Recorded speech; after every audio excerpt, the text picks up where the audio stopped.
primeiro lugar, boa tarde a todos. Eu sou a Nina, orientanda da professora Nara Lias Cabral Scabin. Hoje eu estou com a mediação do nosso grupo Liberdade de Expressão e Humor, com pesquisadores muito queridos aqui presentes, pessoas do nosso PPG-Com. Em primeiro lugar, eu queria passar já a palavra para o Murilo, que vai apresentar o primeiro trabalho, que é o Distanciamento de Brecht em Tudo Vai Bem, 1972. O pesquisador é o Murilo Bronzeri. Tá certo, Murilo? Tá certo. Deixa eu então Obrigada, compartilhar uma ótima aqui. apresentação. Obrigado, Nina. Todo mundo vendo, né? Sem demorar muito, então, como a Nina apresentou, o nome do trabalho é o Distanciamento de Brecht em Tudo Vai Bem. E essa é uma parte da minha dissertação, orientada pelo Fábio Shoa, aqui mesmo da IMB, e com o financiamento CAPES. Eu separei em três partes para a gente, duas na verdade, porque uma já é a introdução, para a gente entender bem o que seria primeiro o distanciamento do Brecht e depois como isso é aplicado no filme, incluindo o uso do cômico para causar esse distanciamento. E apresentando o grupo Ziga Vertov, ele é um coletivo de cineastas criado em 1968 pelo Godard e pelo Jean-Pierre Gorin. O Godard já dispensa apresentações, né? Um diretor francês já bem famoso, e o Gorin, na época, ele era editor cultural da revista Le Monde. O grupo ele se dissolve em 1972. Basicamente, a proposta dele foi unir essas ideias do Dziga Vertov, o cineasta soviético, que basicamente ele fazia ali um tipo de documentário ou filme-ensaio que retratava a realidade, mas se recusando a fazer uma mera imitação do, do real através da câmera. E eles juntam isso com a crise da autoria, né, a crise que veio da categoria de autor, uma categoria usada no, no cinema, principalmente no cinema novo, que entrou em crise na época. E não, só vou dar uma pausa que apareceu aqui para mim um aviso que vai fechar todas as breakout rooms em 40 segundos. Eu acho que eu vou ter que fechar e abrir de novo, tá? Deixa Combinado. eu parar aqui rapidinho e avisar o pessoal lá no outro. Desculpa, eu não fazia nem Eu ideia acho que que fazia apareceu em isso. todos, que apareceu para mim também. Eu nem fazia ideia de que isso acontecia aqui no Room, no Zoom. Deixa eu ir pro outro. Gente, eu esqueci de gravar minha apresentação. Vou gravar do Kiko pra frente de novo. Tá bem.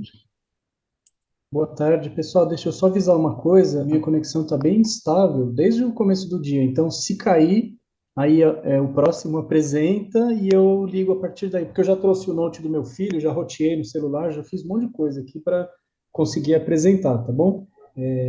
Bom, então, Pave Comics é a Paranomase como recurso do humor gráfico sobre o discurso negacionista.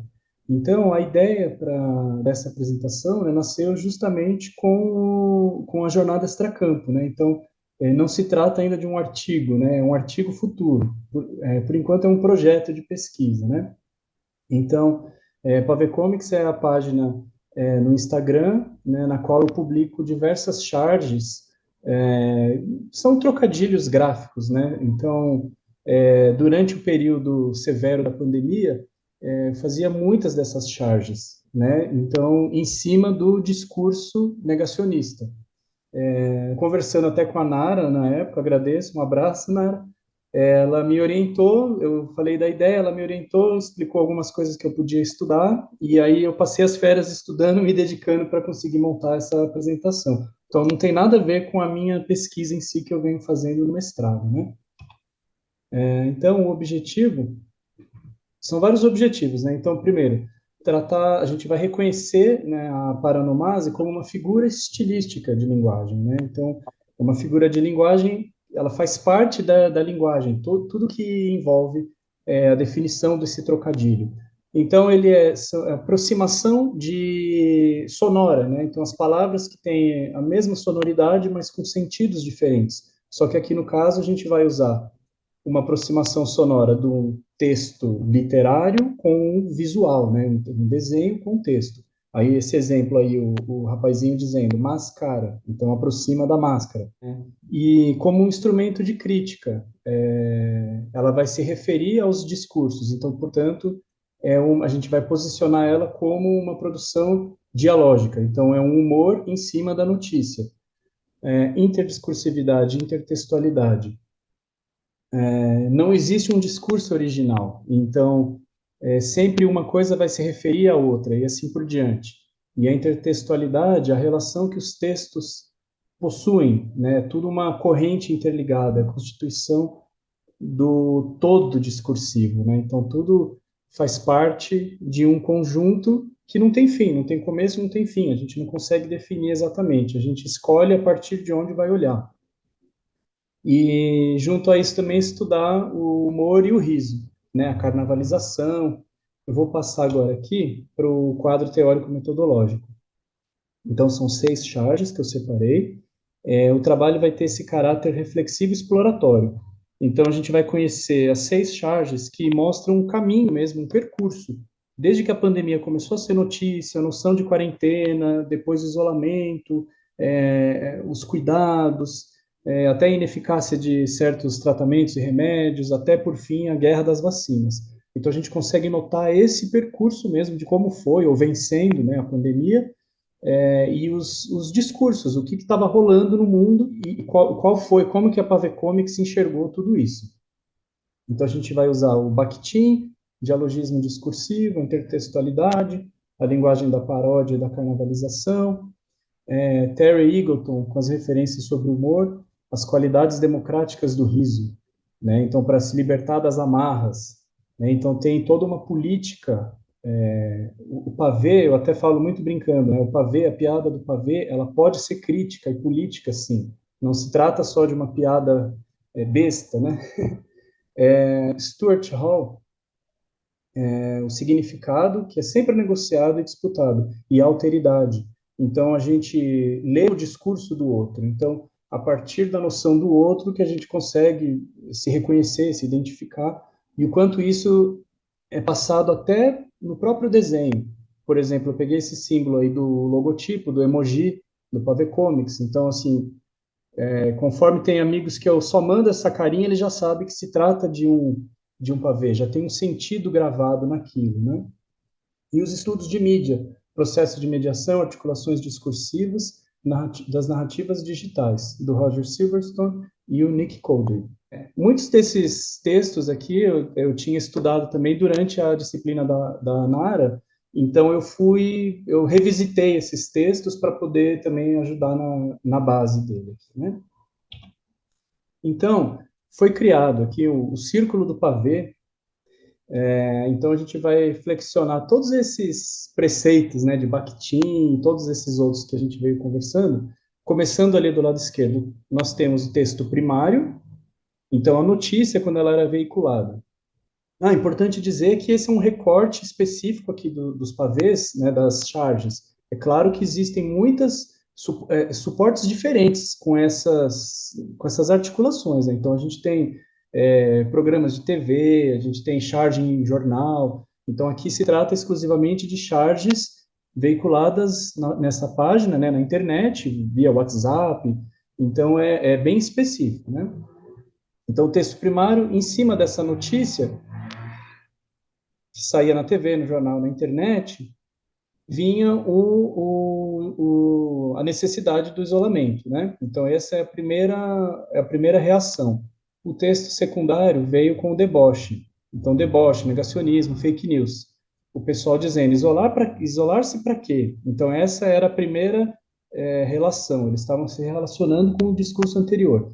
Então esse todo é o contexto do texto, no caso não literário, que é a charge do Pave Comics. Então ali a gente tem quando o isolamento foi necessário e o ex-presidente ficou né, fazendo pouco caso dessa necessidade de isolamento, então eu criei o isolamito.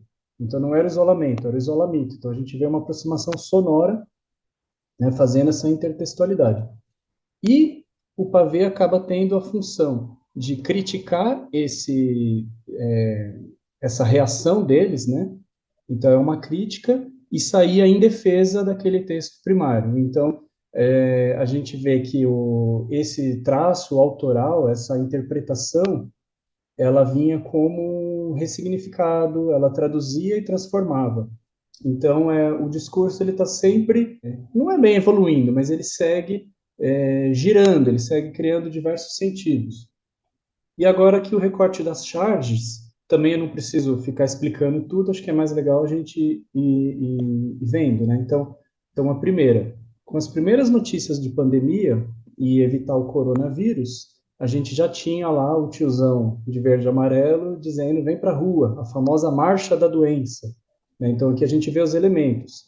Então, o cara está com aspecto verde, ele está com camisa da seleção, né? Então, são os interlocutores, né? A gente vê o que o Pavê queria criticar, ele está se referenciando a esse tipo de pessoa. A segunda do recorte é o isolamento, que a gente já conversou.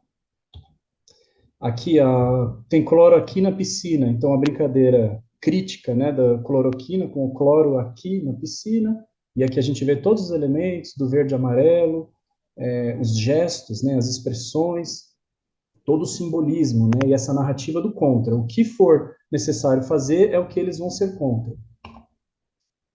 Aqui, o castigo através do riso, da Mônica Calazantas. Então, quando a enfermeira Mônica Calazans tomou a primeira vacina no Brasil, depois de todo aquele sufoco que a gente passou, então ela veio como esse foi no mesmo dia, saiu a vacina, eu corri para fazer essa arte para criticá-los, né? Então, Mônica, cala essas antas que não acreditam na vacina, né?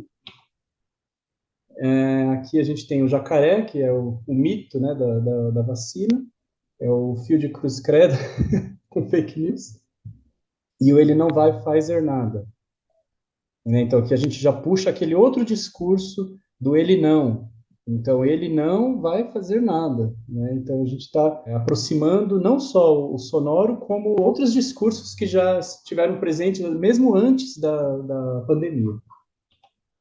E aqui outras mediações. Então, durante as lives, eu fazia desenhos ao vivo com o público participando, então, duelos de vacinas, a gente fez inúmeras dessas. E mais à direita são mediações que nasceram a partir da negociação e da participação de leitores. Então, texto que as pessoas me mandavam, faz uma, Instituto Butantan versus Instituto do Tantan. Então, é como a gente cria novos sentidos e novas produções dialógicas a partir dessa própria circulação midiática, né? E as considerações finais, basicamente é isso, que além dessa figura de retórica, paranomase, trocadilho, gráfico, ele reflete a individualidade. Então, no caso aqui, eu me posicionando como, né, como além de artista, como cidadão, então, saindo em defesa, né, da democracia, do acesso da saúde para todos, e dizendo que o tio do pavê, ele pode ser crítico, não precisa ser um alienado político como o nosso ex-presidente, né? Então ela pode ser usada como uma função social, um caráter social, né? E aqui eu peguei uma citação do Décio Pinatari para falar justamente disso, da originalidade do processo reside no fato de se tratar de um processo elementar, primário, primordial, fundamental e fundante, inerente à própria estrutura da linguagem. Quer dizer, brincar com o trocadilho não é apenas na publicidade, né? Você pode usá-la para se referir de várias outras coisas. Então é isso, pessoal. Espero que tenham gostado. Eu agradeço demais a todos. Obrigado. Obrigada, Kiko.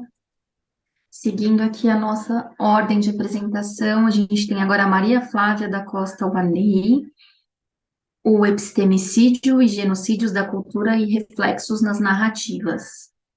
Vamos lá, boa tarde. Vim depois do Kiko é fogo, né? Porque ele passa o pavê sensacional. Boa tarde a todos, vamos lá. Aqui, ok. Eu sou orientanda da Nara, eu acho que foi uma surpresa, porque não deu tempo nem de falar com ela, simplesmente eu mandei o artigo, mas tá o resumo, Nara está aí, e vamos lá. O que acontece com o epistemicídio? Ele vem de uma construção de uma cultura de extermínio feminino da mulher, e que extermina também com a representatividade feminina. porque reduz uma consciência e traz uma menor relevância da mulher enquanto mulher. E isso vem a gerar reflexos na comunicação, porque a mulher pode passar a ter uma vergonha de si e do conhecimento exposto, porque a mulher que tinha conhecimento, ou ela era bruxa, ou ela era caçada, ou ela que virou uma guardiã dos livros, ela começa a ter os livros queimados e serem mortas, então existe uma brecha nesse período e que um autor chamado Boris Cyrulnik vai encontrar uma forma de explicar isso pela neurociência. Independente disso, tem um autor, o Grossfogel, da Universidade de Berkeley, que ele fala que o epistemicídio da cultura, as mulheres foram massacradas sem critério, sem nenhum critério. Além dos que eu falei, a mulher era queimada em praça pública, que é um evento que publicamente não tem nem como se esconder. Então, um processo de inferiorização e como não tem critério, o que acontece? Os homens ocidentais, segundo Grossfogel, ele diz o seguinte, que os homens ocidentais têm dotado o privilégio epistêmico de definir o que é verdade e o que é melhor para todos. Então, é uma reincidência positiva da cultura, então vem ratificando e dizendo para as mulheres, você não pode, você não tem condição e você não precisa. Então, na verdade, você não tem que opinar. E com isso, a mulher, através da cultura, vai ficando calada, vai se considerando menos e passa por processos ligados à vergonha. Agora, tudo isso é uma grande tendência da cultura. E o Boris Cyrulnik, você vai ver mais para frente, que ele fala de processos ligados a subterrâneos da personalidade, porque a mulher e as pessoas em geral se calam para se proteger como um instrumento automático de proteção e totalmente instintivo. Então, assim, só vou pôr na fachada apenas a parte da minha história que vocês são capazes de suportar, porque de repente nem a própria pessoa consegue suportar. A outra parte que é tenebrosa vai viver no subterrâneo. Então, por quanto tempo será que as pessoas ficaram caladas com tudo que foi acontecendo durante esse genocídio da cultura, epistemicídio da cultura, essa morte precoce do conhecimento? Então, cabe a pergunta, o que acontece com a mulher e como ela fica? E aí vem o Antônio Damasio e fala que as imagens elas estão arquivadas, né, na memória, todas as reações, e para ter uma relação humana, precisa de quê? De seres humanos. Então, a cultura é uma transmissão entre gerações. Então, quando passa a ter o genocídio do conhecimento e da cultura, gera um efeito, sim, porque os fluxos de pensamento, segundo Antônio Damasio, eles estão ligados às emoções de fundo também e produzem reações no corpo e no pensamento. Por isso a questão da imagem é tão fragmentada, porque a cultura que chega para as pessoas em geral, essa transmissão, ela vem repleta de fragmentos. Então, quando a gente pensa no correr da história, no correr do tempo, quanto que essa mulher e as pessoas foram massacradas e como que isso é afetado pela cultura, na cultura e nas narrativas, como é que fica isso? Por quê? A comunicação, ela, na verdade, é uma troca, é uma mediação das relações humanas pela riqueza das suas experiências. E o Cyrulnik diz o seguinte, que o ser humano, ele vai sendo moldado pela argila das emoções. Então, nós somos como uma massa de modelar, nós vamos sendo trabalhados, vamos sendo lapidados no correr do tempo. Mas desde que o homem se tornou capaz de contar histórias, ele se tornou culpado destas histórias, porque o passado não morre jamais para um homem que faz relatos, para um ser humano que faz relatos. Então, quando perpassa pela memória, e perpassar pela memória é uma condição própria do processamento cerebral, é lembrar que a representação de si que vai buscar nas marcas do passado as imagens e palavras. E que palavras são essas que as mulheres vão buscar? Que palavras são essas que foram passadas e que estão guardadas, arquivadas nas mulheres e pelas mulheres? Então, na verdade, uma provocação para que possa se aprofundar no estudo de gênero, e daqui foi que saiu toda a ideia para a pesquisa do doutorado. As referências bibliográficas estão aqui, e para quem quiser, muito obrigada pela atenção. Ok, Muito obrigada, Flávia. eu que agradeço a você e a todos. Agora, seguindo a nossa ordem de apresentação, a gente tem a apresentação da Ábia, Saúde mental e humor, representações no cenário audiovisual brasileiro e contemporâneo. A Ábia Reame Alves e a professora Nara Lia Cabral Scabim. Isso aí. Oi, gente, boa tarde.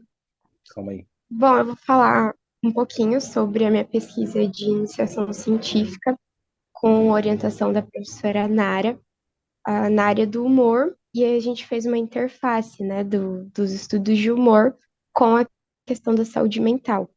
E porque isso surgiu também por conta do meu curso, que eu venho dos estudos dessa área, né, sou da área de psicologia, então foi um pouco assim também que surgiu a ideia.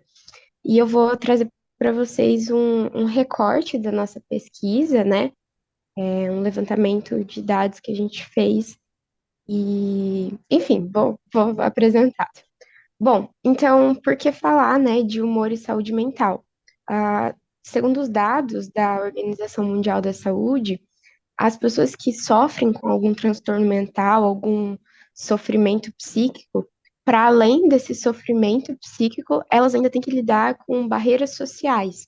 E dentre essas barreiras sociais, aí a gente está pensando não somente questão socioeconômica, dificuldades relacionadas a isso, mas a gente está pensando também no estigma como uma barreira social. E o estigma ele está enraizado em diversos setores sociais, como a saúde, a educação e os próprios veículos de comunicação, a própria mídia. E essa barreira social, que é o estigma, ele vai originando ali o preconceito, que vai influenciando, por sua vez, as interações sociais com grupos reais de pessoas que têm transtornos mentais, e isso vai impedindo o reconhecimento social e a efetivação plena dos direitos dessas pessoas na sociedade. E aí, por que a gente vai falar da saúde mental, dos estigmas dentro do humor? Porque o humor é um campo simbólico de lutas por representação, que é que a gente partiu do referencial do Terry Eagleton, de que o humor ele é um campo ambíguo e, portanto, ele vai servir tanto para relativizar ou para reforçar as normas sociais que já existem. Ele funciona um pouco como a arte, como o Terry Eagleton aponta. E aí, historicamente, a gente tem uma questão muito forte, que é o uso dos estereótipos dentro do humor. E aí a gente queria entender, né, como que isso acontece no humor audiovisual brasileiro, como que está aparecendo as representações hoje dentro do humor brasileiro. Falando agora um pouco dos estigmas, né? Os estigmas basicamente são marcações da diferença. A gente partiu do referencial lá do Erving Goffman, que ele fala que os estigmas seriam tipo marcas de grupos ou marcas que diferenciam mesmo as pessoas. Mas é que a gente transpôs esse conceito para o audiovisual. A gente pegou a teoria lá da Rosana Soares, que ela fala que os estigmas dentro das narrativas são como marcadores de posições sociais. O que isso significa, né? Então, os grupos que estão sendo representados nas narrativas, eles vão ter lugares sociais dentro dessas representações. Isso significa que esses lugares sociais podem ser bons, podem ser positivos, ou eles podem ser levados ao descrédito. Então, de repente, se um grupo de uma pessoa, um grupo de transtornos mentais, né? De repente, uma pessoa que está em sofrimento está sendo representada na mídia, será que o lugar de representação está sendo levado ao descrédito, de forma que isso vai influenciar na interação real com uma pessoa que está em sofrimento psíquico, gerando preconceito na vida real, por exemplo, ou a gente está promovendo de alguma forma naquela narrativa uma valoração positiva, né? Promovendo um estigma de transposição. Então, a gente entende aqui que o estereótipo vai se relacionar mais ao conteúdo em si, o conteúdo audiovisual, e o estigma, de fato, a uma marcação, a uma normatização dentro da narrativa. Os objetivos, né? Então, aqui eu trouxe um recorte que busca identificar as representações acerca da saúde mental que existem no humor audiovisual brasileiro e especificamente no coletivo Porta dos Fundos. A gente escolheu esse coletivo porque ele se posiciona hoje como um humor mais progressista, então a gente queria entender como que isso está acontecendo nesse coletivo especificamente. Então, como metodologia, a gente fez um levantamento, né, das produções desse coletivo humorístico, e a gente analisou também as produções e dividiu depois em eixos de representação que aconteciam de forma mais recorrente. A gente foi incluindo ali, a partir dessa busca livre no próprio YouTube, os vídeos que se relacionavam à temática de saúde mental a partir do título, descrição e do próprio conteúdo audiovisual. Agora eu vou trazer aqui para vocês uma linha do tempo. Com base nessa busca livre no YouTube, a gente encontrou vídeos lá do Porta dos Fundos que vão de 2013 a 2022. Então, aí, por volta de 9 anos de produções relacionadas à saúde mental. Mas vocês veem aí que tem um gap, né? Então, tem alguns anos aí que não tem. Então, 2017 não tem, 2019 também não tem, mas no restante todos têm produções. E aqui eu coloquei o nome dos vídeos que estão relacionados à saúde mental, a partir daqueles critérios que eu disse. E os que estão em negrito, a gente fez uma análise um pouco mais esmiuçada deles, mas no geral, as considerações que eu vou trazer são com base nesse panorama geral, né? Porque a gente quer entender esse cenário. Então, aqui, se vocês verem, lá em 2013, a gente tem algumas representações que estão focando mais nos profissionais de saúde mental. E em 2022, isso se mantém. A forma, o estilo da representação muda, mas são representações com o mesmo foco. No meio desse período, a gente tem algumas representações que focam, de fato, no comportamento de sofrimento psíquico, ou que a gente poderia chamar de transtornos mentais, ou ainda como o próprio Foucault aponta lá, como loucura, né? Associado a esse imaginário da loucura. Então, ali um exemplo disso é o vídeo Ansiedade, lá de 2020, ou 2021 lá, Tá Tudo Bem, mas não são todos, são algumas exceções no meio disso tudo. Como resultado, a gente percebeu a partir desses vídeos que a gente encontrou a recorrência de dois eixos principais de representação. O primeiro, a gente classificou como transtornos mentais e imaginário da loucura, que seriam os vídeos que falam, então, sobre algum comportamento que foge às expectativas sociais e que o senso comum chama de loucura, né?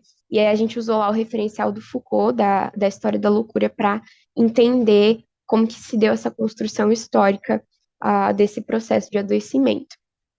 O segundo eixo de representação foi o de profissionais e formas de cuidado em saúde mental. E aqui é bem importante porque a maior parte dos vídeos está nesse eixo. Então, o que acontece aqui? O, o, o objeto de riso, né? O foco de riso está na situação de tratamento, está na forma de tratamento. Então, por exemplo, está na situação da terapia, está no uso de remédio, né, medicamento, está fazendo piada, digamos assim, com os profissionais ou com as formas de cuidado em saúde mental. E aí, a partir disso, também a gente observou que eles fazem uso de diferentes mecanismos de humor para além do estereótipo. Então, eles usam outros mecanismos, como a digressão, a incongruidade, o absurdo, o nonsense, outros mecanismos que não necessariamente aquela cristalização pejorativa, como a gente já tinha muito historicamente. A gente percebe também essas mudanças no alvo do objeto de riso, então percebendo que o objeto de riso se desloca do comportamento de sofrimento ou do comportamento que seria associado ao imaginário da loucura, para, de fato, os profissionais que exercem esse cuidado em saúde mental.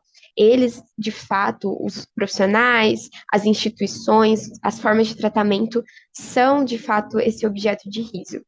A gente percebe também, de alguma forma, rebaixamento, a dessacralização dessas relações de ordem e poder, justamente por essa inversão dos objetos de riso. E aí a gente tem a hipótese, né, de que surge uma forma de humor subversiva, então deslocando esses objetos de riso.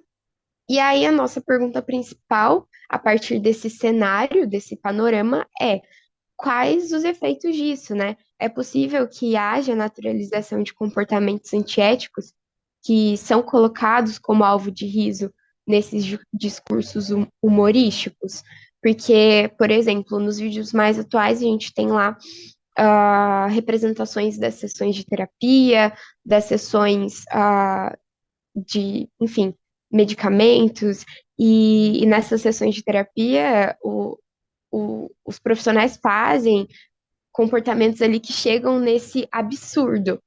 E aí, será que as pessoas eles sabem distinguir o, o que é ético, o que não é ético, aquilo que pode, aquilo que não pode, do ponto de vista do cuidado em saúde mental? Ah, quais será que são os efeitos disso? Será que eles podem acabar promovendo uma naturalização desses comportamentos? Esse é um recorte, então, desse primeiro levantamento que a gente fez para depois fazer um estudo de caso mais aprofundado. E é isso, gente. Aí depois a gente tem as nossas referências, algumas delas. Obrigada pela atenção. Perguntas, dúvidas? Eu acho que a gente tem um tempinho aqui para abrir para o debate, comentários. Eu quero só fazer um comentário geral, assim, mas não é nenhuma pergunta específica. É muito legal estar aqui, aprender com todo mundo, com as apresentações. Eu acho mais interessante estudar humor. A Nara deve ter cansado de ouvir isso, mas geralmente é tratado como uma coisa besta, né? Humor, assim, em geral.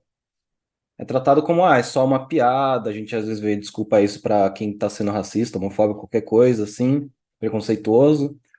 Ou, deixa a coisa séria pra quem é do drama, do romance, essas coisas, mas a gente vê aqui na pesquisa de vocês, dos outros três, é muito claro a importância que tem o humor e como isso afeta a gente, afeta a sociedade.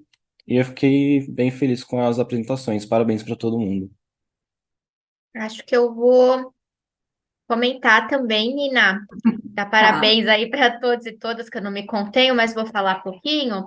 Mas achei incrível, né, ver as pesquisas, mesmo aquelas dos nossos orientandos, é diferente a gente ver apresentando no evento e ver que uma pesquisa cresce, né? E dos não meus orientantes, né, o Murilo e o Kiko, excelentes trabalhos também, foi tudo muito bom.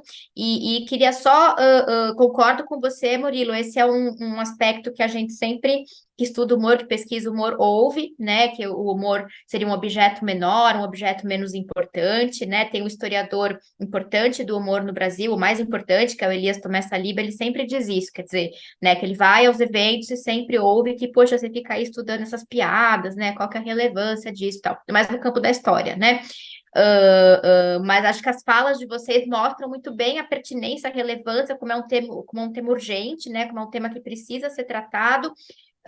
E eu queria salientar também a diversidade de abordagens, né? Muito bacana, de objetos e de abordagens.